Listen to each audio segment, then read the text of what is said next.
میں زلزلے آتے ہیں اور لوگ لرز اٹھتے ہیں اور چیخ و پکار کا سمے ہوتا ہے، تو یہ زلزلے آخر کیوں آتے ہیں مفتی صاحب؟ بسم اللہ الرحمن الرحیم. دیکھیں جو زلزلوں کی جو آمد کا جو سلسلہ ہے اس کے اوپر سائنس کی تحقیق کیا ہے، کون سی پلیٹیں ہلتی ہیں، ہم اس کے اوپر بات نہیں کریں گے، لیکن دینی پوائنٹ آف ویو کیا ہے اس کے اوپر ضرور بات کی جائے گی کہ جب کرۂ ارض کے اوپر بدعمالی، بد کرداری، بے حیائی جب فروغ پاتی ہے اور وہ جو پروموٹ ہونا شروع ہو جائے تو پھر اس زمین کے اوپر اللہ زلزلے نازل فرما دیتا ہے.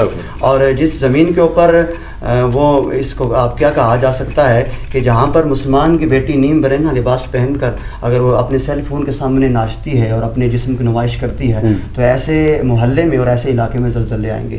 جہاں برما کی بچیاں جلس جلس کر مر گئی اور انسانیت سوئی ہوئی ہے وہیں زلزلے آتے ہیں. جہاں کشمیر کی بچیاں، وہاں پہ سکھوں نے اور ہندوؤں نے مقبوضہ کشمیر کے اندر بچی کو نوچ دیا ہے، لیکن انسانیت اور مسلمانیت جو ہے وہ گہری نیند سوئی ہوئی ہے. اور وہاں تھر کے بچے دیکھیں، آپ سندھ کے بچے دیکھیں، ان کو سر پہ جو ہے وہ رکھنے کے لیے چھت نہیں ہے، ان کے پاؤں میں پہننے کو جوتا نہیں، اور ہمارے حکمرانوں کی عیاشیاں ختم نہیں ہوتی. اور ہمارا حال یہ ہے کہ ہم نے ہر ایک سیل کی ٹیون کے اوپر لگا رکھا ہے کہ آپ 10 روپے کی ڈونیشن کریں اپنے جو ہے وہ سیلاب زدگان کے لیے، لیکن ہمارے حکمرانوں کی عیاشیاں ختم نہیں ہوتی. سیلاب زدگان کرنی وزیر اعظم کو کریں. ہاں وزیر اعظم کو کریں. ہمارے وزیر اعظم بہت غریب آدمی ہے نا، اس لیے اس کو کریں. عوام کے 10 روپے سے ان کا جو ہے نظام چلے گا، لیکن یہ جو آپ فراٹے بھرتی ہوئی آپ کی گاڑیاں جا رہی ہیں، لاکھوں روپے کا پیٹرول آپ ہر منتھ کا لے رہے ہیں، یہ کون سے کھاتے میں جا رہا ہے؟ تو جب اس طرح کے اعمال ہوں گے، دیکھیں اس کھاتے میں جا رہا ہے اور اس کا حساب کون دے گا؟ آج دنیا میں اگر آپ رہتے ہوئے جتنا بھی عیش کریں تو کس نے دیکھا؟ اس سے پہلے کتنے لوگ ایسے ہیں جو حکمران یہاں پہ بنے اور وہ آج ان کا نام و نشان تک نہیں ہے. دیکھیں سکندر آپ کا بھی نام و نشان نہیں رہے گا، کسی کا بھی نام و نشان رہے گا. یہ چند روزہ جو زندگی میں اگر آپ کو یہاں پہ حکومت ملی ہے، جو اقتدار اعلیٰ کا تصور کیا ہے؟ اقتدار اعلیٰ کا تصور یہ ہے کہ اللہ تبارک تعالیٰ کی دی ہوئی امانتوں کو امانت سمجھ کے استعمال کرنا.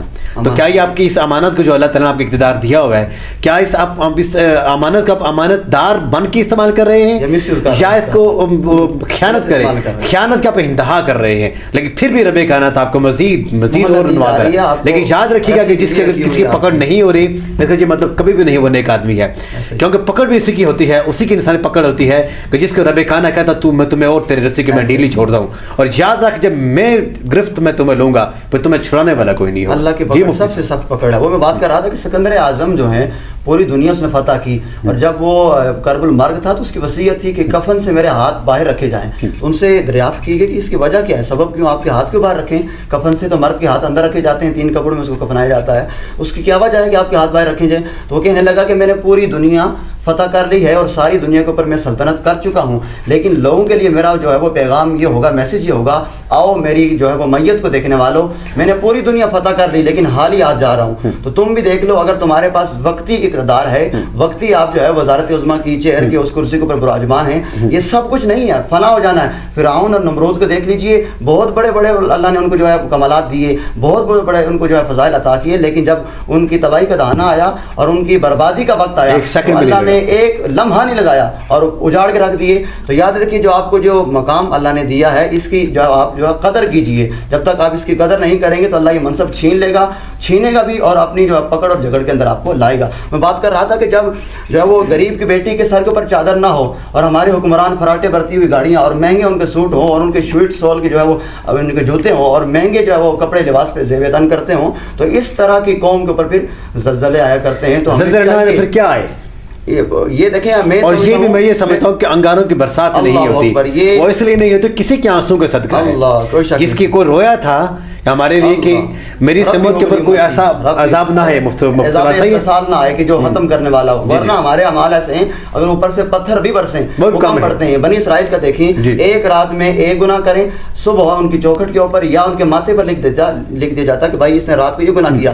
میرا اور آپ کا حال کیا ہے؟ ہم کس قدر گناہ گار ہیں، کتنے گناہ کر چکے ہیں، لیکن ہمارے نہ ہی ماتھوں کے اوپر لکھا جاتا، نہ ہی ہمارے مین ڈور کے اوپر لکھا جاتا. تو یہ اللہ کا کرم ہے، کس کی وجہ سے؟ حضور صلی اللہ علیہ وسلم کی وجہ سے. تو گویا زلزلے آتے رہیں گے جب تک ہم اپنے آپ کو ٹھیک نہیں کرتے، زلزلے آتے رہیں گے جب تک ہم جو ہے اپنی بچیوں کو باحیا نہیں کرتے، زلزلے آتے رہیں گے جب تک ہم اپنی سیرت کو ٹھیک نہیں کرتے، زلزلے آتے رہیں گے جب تک ہم شریعت کے قوانین کو پیٹھ پیچھے رکھیں گے اور امریکہ اور باقی مغرب کے قوانین کو اپنے آگے رکھیں گے اور اس کی ٹیکنالوجی کو اپنے آگے رکھیں گے، جب تک ہم حضور کے دین کو فوقیت نہیں دیتے اور حضور کے دین کے ساتھ ہم مستحکم ہو کر جڑ نہیں جاتے، ہماری کامیابی اور بقا نہیں۔ اور فقط یاد رکھنا کہ زلزلے آتے رہیں، اور اگر آپ چاہتے ہیں کہ زلزلے نہ ہیں، آپ کی پلیٹیں کچھ نہیں کر سکتی، آپ کی ٹیکنالوجی کچھ بھی نہیں کر سکتی۔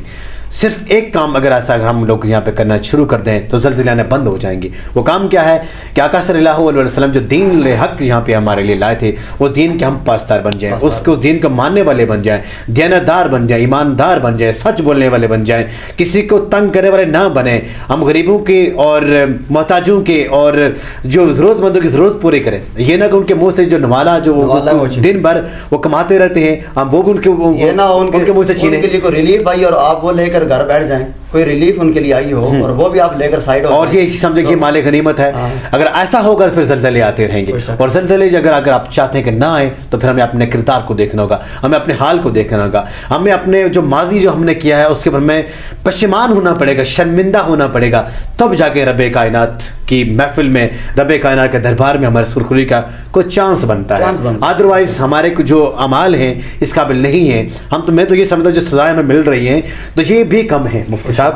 یہ تو اللہ تعالیٰ کے حبیب صلی اللہ علیہ وسلم کے ان آنسوں کا صدقہ ہے کہ ہمیں اللہ تعالیٰ نے یہاں پہ محفوظ رکھا ہوا ہے اور بچا کے رکھا ہوا ہے۔ اس قوم کے اندر بے حیائی فروغ پا جائے یا بے حیائی جو ہے وہ بہت آگے بڑھ جائے، اس قوم کے اندر قحط آ جاتا ہے، فقر آ جاتا ہے اور مسکینی آ جاتی ہے۔ ہماری اس قوم کا حال دیکھیے کہ ہم ہر ایک شے کے مقروض ہو چکے ہیں۔ اب اگر ہمیں اپنے گھر کے لیے سامان بھی لینا ہے تو لائن میں ہم گھنٹوں کھڑے ہوتے ہیں اور پیسے دے کے لے رہے ہیں پھر بھی لائن میں کھڑا ہونا پڑتا ہے۔ ذلیل ہو کے اگر ہم اپنے گھر میں بھی سامان لے کے جا رہے ہیں، پیسے بھی ہیں پھر بھی ذلت، پیسے نہیں بھی ہیں اور ذلت، چیزیں بھی مل رہی ہیں، بھکاری بنا گیا ہے۔ مین کوئی ایسی چیز ملک پاکستان کی جب ہم لوگ بات کریں، مفتی صاحب نے ٹاپک چھیڑ دیا، میں 2-3 چیزیں ضرور کہوں گا۔ آج اس مہنگائی کے عالم میں غریب آدمی، لوگ کہتے ہیں نا پس کے، غریب آدمی ختم ہو چکا ہے، غریب آدمی 1200 روپے اس کی ایک غریب آدمی کی دہاڑی ہوتی ہے۔ مجھے یہ بتائیں جو حکمران ہیں، آپ جو گروسری مہنگے کر رہے ہیں، کھانا پینا مہنگا کر رہے ہیں، تو کیا اب کل اللہ تعالیٰ کے دربار میں آپ نے نہیں جانا؟ آپ نے ضرور جانا ہے۔ اور یاد رکھیے گا، آج آپ ہیں تو غریب محتاج ہے، تو یاد رکھیے کل آپ کا گریبان ہوگا اور غریب کا ہاتھ ہوگا، اور جب اس وقت تک آپ کو ذلیل و رسوا وہاں پہ جا کے کرے گا کہ جب تک اپنا حق نہیں لے گا اور آپ سے چھین چھین کے لے لیا جائے گا۔ کبھی مت سوچیے کہ آپ کے پکڑ نہیں ہونے والے، پکڑ ضرور ہوگی، یہ تو ہو ہی نہیں سکتا پکڑنا ہو، بس تھوڑا سا انتظار کیجیے۔